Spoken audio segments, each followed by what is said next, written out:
दक्ष news, सामान्यांच्या हक्कासाठी नेहमी दक्ष.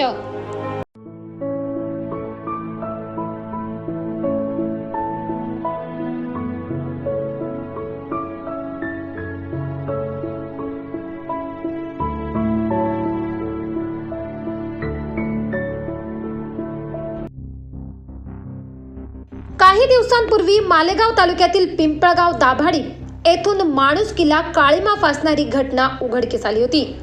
एका 10 वर्षीय मुलीवर साधारण 50 वर्षीय इसमाने लैंगिक अत्याचार केल्याने नागरिकांमध्ये संतापाचे वातावरण दिसून येते. ही 10 वर्षीय मुलगी आदिवासी असून आश्रमशाळेला सुट्ट्या लागल्यामुळे ती गावी आली होती. मात्र त्यांच्या शेजारीच राहणारा नराधम याने शेती कामाचा बहाणा बनवून मुलीला शेतात घेऊन गेला व तिथेच तिच्यावर लैंगिक अत्याचार केले. मुलीच्या पोटात इजा होत असल्याची बाब तिच्या आजीच्या लक्षात आल्याने तिने मुलीला विचारपूस केली असता ही धक्कादायक घटना उघडकीस आली होती. शिवाजी पवार असं या नराधम आरोपीचं नाव असून झालेला प्रकार कोणाला सांगितल्यास जीवे मारण्याची धमकी देखील त्याने मुलीला दिली होती. या संपूर्ण प्रकरणामुळे मुलीला न्याय मिळवून देण्यासाठी आदिवासी व बौद्ध संघटना आक्रमक झाल्याचे दिसून येत आहे. संबंधित नराधमाला फाशीची शिक्षा व्हावी या मागणीचे निवेदन आदिवासी संघटनेतर्फे सहाय्यक जिल्हाधिकारी तथा प्रकल्प अधिकारी विशाल नरवाडे यांना देण्यात आले. आज या ठिकाणी कळवण प्रकल्प अधिकारी आदिवासी विकास विभाग येथे सर्व आदिवासी सहकारी संघटना एका महत्त्वाच्या आणि तितक्याच संवेदनशील असणाऱ्या मुद्द्यावर खरं तर प्रकल्प अधिकाऱ्यांना तथा सहाय्यक जिल्हाधिकारी साहेबांना भेटायला आलो होतो. तो मुद्दा म्हणजे असा की ऐन लक्ष्मीपूजन म्हणजे 12 नोव्हेंबर 2023 रोजी मालेगाव तालुक्यातलं पिंपळगाव दाभाडी या गावामध्ये एका आदिवासी भगिनी जी 10 वर्षाची होती, त्या मुलीवरती तिथल्या असणाऱ्या एका व्यक्तीने म्हणजे ज्याचं वय होतं जवळजवळ 55 ते 59 अशा या नराधमाने त्या मुलीवरती कामाला घेऊन जातो शेतामध्ये असं सांगून सकाळी 9 वाजेच्या सुमारास लैंगिक अत्याचार केला. तो असा होता की आपण शब्दात व्यक्त करू शकत नाही. आणि गेल्या काही वर्षापासून बागलाण तालुका असेल, कळवण असेल, पूर्ण कसमादे पट्टा यामध्ये आदिवासी समाज असेल, दलित समाज असेल, या समाजावरती मोठ्या प्रमाणात असणारा जो की अन्याय अत्याचाराचा जो काही आहे विषय, तो खूप मोठ्या प्रमाणात त्याची तीव्रता वाढत चाललेली आहे. आणि त्याचं टोक म्हणजे आता जे काही दिवाळीच्या वेळेसच ज्या 10 वर्षाच्या मुलीवरती ज्या वेळेस 50, 55, 59 वर्षाचा जो काही व्यक्ती आहे नातीच्या वयाच्या मुलीवरती लैंगिक अत्याचार करतो, मग ती मुलगी कुठल्याही समाजातली असो, हा मुद्दा गौण आहे. परंतु जर अशा अल्पवयीन मुलीवरती, अतिशय नाबालिक मुलीवरती असा म्हणजे दलितश प्रकार जेव्हा होतो, तर नक्कीच समाजाची जो काही विचारसरणी कोणत्या बाजूने चाललेली आहे हा मुद्दा खूप महत्त्वाचा या ठिकाणी चर्चेला जाणार आहे. दुर्दैवाची गोष्ट अशी आहे की ती मुलगी केवळ आदिवासी समाजातली म्हणून या ठिकाणी केवळ आदिवासी समाज किंवा बौद्ध समाज या ठिकाणी जमलेला आहे. वास्तविक ती कन्या कुठल्याही समाजातली असो, ती समाजाची आणि या भारतमातेची कन्या आहे हे धरून सर्व समाजांनी खरं तर त्यावरती संवेदनशीलता जपायला हवी होती. दुर्दैवाने ते झालं नाही, हे दुःख मनात आहेच, तो भाग वेगळा.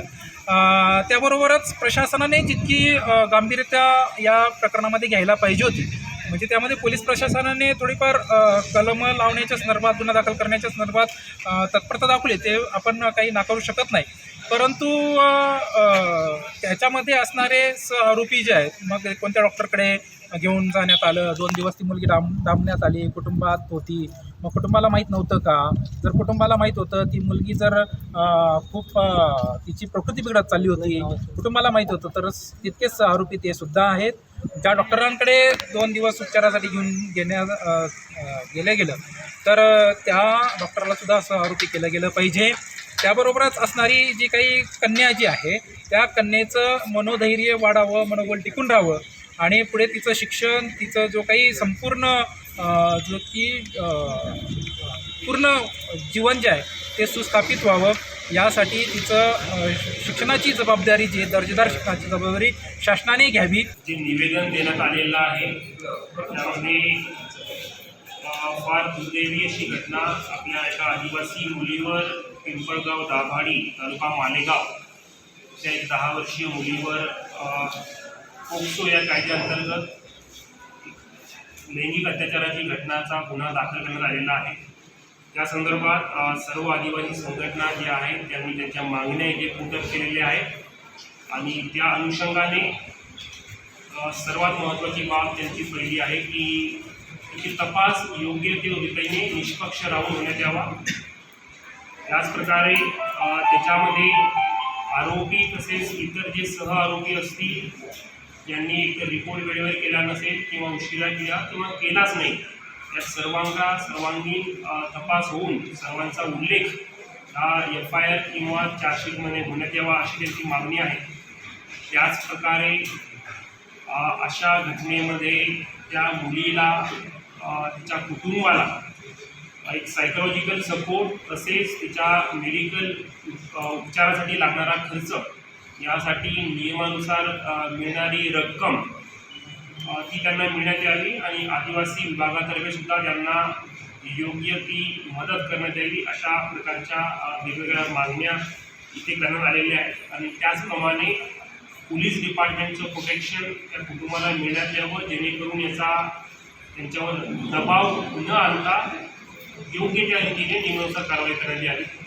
तर प्रकल्प अधिकारी आदिवासी विकास विभाग या नात्याने मी सर्वांना निश्चित करू इच्छितो की आपण दिलेल्या मागण्याचा याबद्दल सविस्तर आम्ही स्वतः शुक्रवारी मालेगावला जाऊन तिथे जे प्रशासकीय यंत्रणा आहे पोलीस यंत्रणा असतील DYSP असतील ते IO तपासणी अधिकारी असतील तसेच तिथे तहसीलदार आणि आमच्या आदिवासी विकास विभागाचे तिथे सर्व अधिकारी यासोबत बसून कोणत्या क्षेत्रात तपास आलेला आहे याबद्दल सविस्तर माहिती घेण्यात येईल. सध्या मुलींच्या सुरक्षिततेचा प्रश्न ऐरणीवर आलाय. त्यामुळे याला आता पोलीस प्रशासन कशा पद्धतीने आळा घालणार हे बघणे महत्त्वाचे ठरणार आहे. पल्लवी भावसार, दक्ष न्यूज, मालेगाव.